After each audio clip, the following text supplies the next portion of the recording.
Many oil paint pigments still come from natural sources. The rest are synthetically made. Both types are sold in powdered form to factories that manufacture artistic oil paints.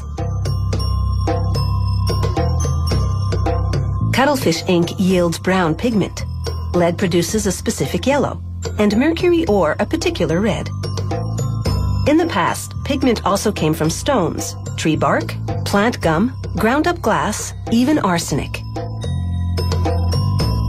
The company's research laboratory spends about 2 years developing a color recipe. A chemist mixes specific amounts of linseed oil and pigment in a machine called an automatic muller.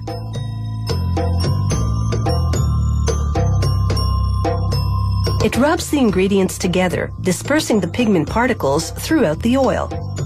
For each sample, he alters the formulation slightly in search of the perfect result. The research team compares the resulting colors and selects the best one. Workers pump the amount of linseed oil specified by that formulation into a mixer. Then they add the precise pigment amount. Most colors are made with just one pigment. The precise mixing. Most colors are made with just one pigment.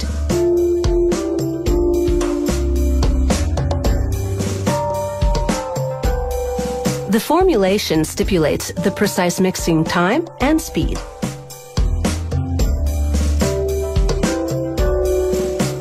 Now they ladle the mixture into a mill. 3 dispersion rollers rub the ingredients between them, separating pigment particles and coating them in oil. The recipe specifies how much pressure the rollers apply, how fast they turn, and for how long they work the mixture. Milling can take hours or even days, depending on the pigment texture. The quality control lab takes samples from each batch coming off the mill and subjects them to a series of tests. Technicians scrutinize paint from both sides of the mill to ensure it's processing the mixture evenly.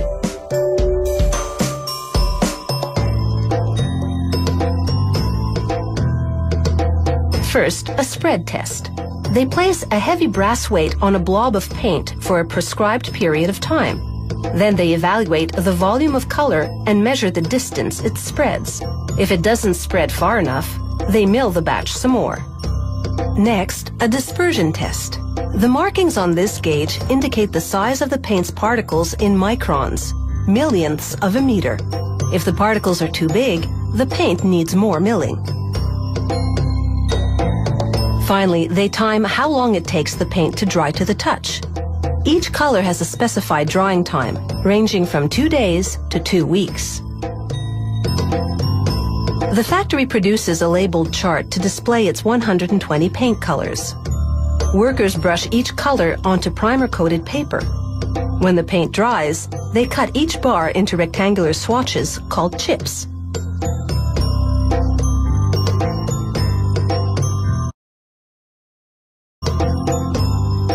Workers assemble the chart using this mounting machine. The bottom has a section for each color. The top holds a cardboard chart that has information about each color. After loading stacks of chips and coating the chart with glue, it's just a matter of mating the top and bottom of the machine. A chip for each color adheres to its designated spot on the chart.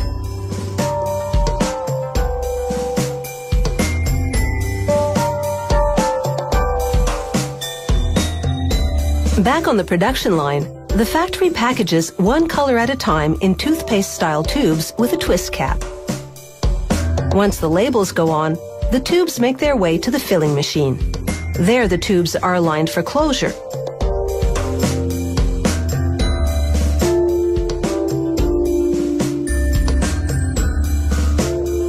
A nozzle squirts in the paint, then clamps flatten the end shut. A roller folds over the edge to strengthen the seal against squeeze pressure. And these oil paints are finally ready for their brush with frame.